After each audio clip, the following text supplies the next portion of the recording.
Hey, today I want to talk to you about having courage and tell you a story about how I had the courage or built up the courage to quit my job. But you see, this all comes down to pressure and being able to handle pressure. And pressure, when you're inside of pressure, pressure can create a diamond, but it can also crush you. And you need to see, how do you respond under pressure? Well, I want to tell you this story. I can still see myself sitting at my desk reading and rereading an email I typed to my boss asking to have a meeting about my resignation. You see, I was thinking about quitting my job back then, and I did.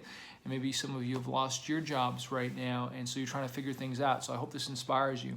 I looked up at the office ceiling, closed my eyes, and with all the weight of the world in my fingers coming down on the keyboard, I hit send.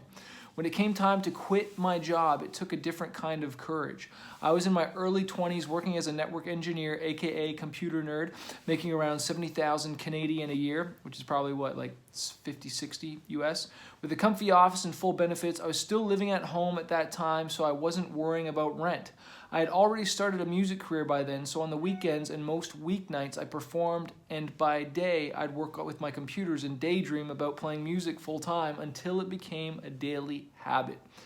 I'd just gotten signed to Tooth and Nail Records, and I thought I had built up my music career enough to make the jump.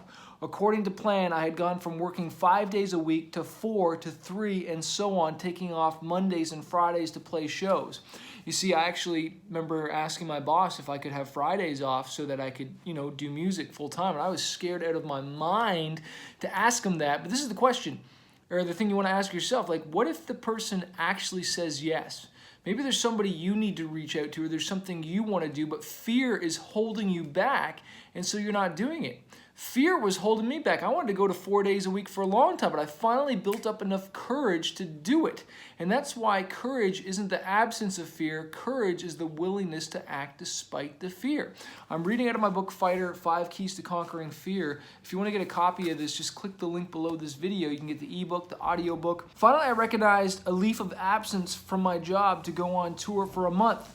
My boss had always been supportive, but asking for a month off took a lot of guts.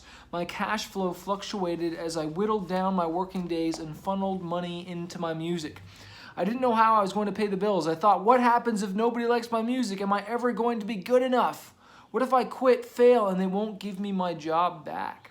Do I really have what it takes? These are a lot of the questions that would go through my mind. Do I really have what it takes? What if I fail? What if it doesn't work out? Well, how about this question? What if it does? Then I got some advice from a good friend. He said, you don't want to be 40 years old looking back at your life wondering, what if, what if, what if?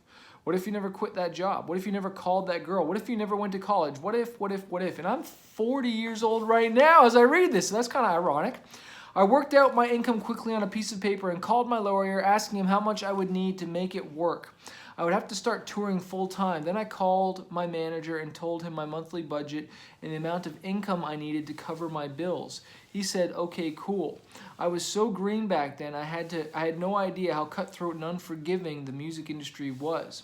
I was going to be a rap star. I wanted it so bad. I prayed with my wife long, hard. I would soon find out just how much I was going to need those prayers. Faith is taking action when common sense says no. And I'm going to stop right there, but I just want to say that, yeah, I did quit my job. I did step out, and it was really hard for a while, but it did work out. And maybe you're going through a hard time right now, and you don't know how things are going to work out. But that's where this pressure comes in, and not giving up. Let it turn you into a diamond. Having no options sometimes, and willing to be more resourceful and figuring it out. When I did quit my job, I had to be more resourceful. I had to figure this thing out quick so I could pay the bills so we weren't out on the streets, okay? And that's why I want to remind you to keep fighting for this dream. Like I shared in that, I took all the money I had and I kept on investing it into my dream. There's so many times I made sacrifices and I wasn't hanging out with friends. I wasn't going to the movies. I wasn't going to Starbucks, Tim Hortons, all these things. It was back into the dream. All right, and I want to encourage you, get a copy of this for you, get a copy for your friend. Click the link below this video. Just go to manifestshop.com, and I just want to inspire you to keep going for this dream, my friend. You don't know what's just around the corner if you don't quit, but you'll never know if you quit. So keep fighting for this dream. I want to remind you that a fighter isn't someone who never fails. A fighter is someone who never quits. You can say you're done, but this is just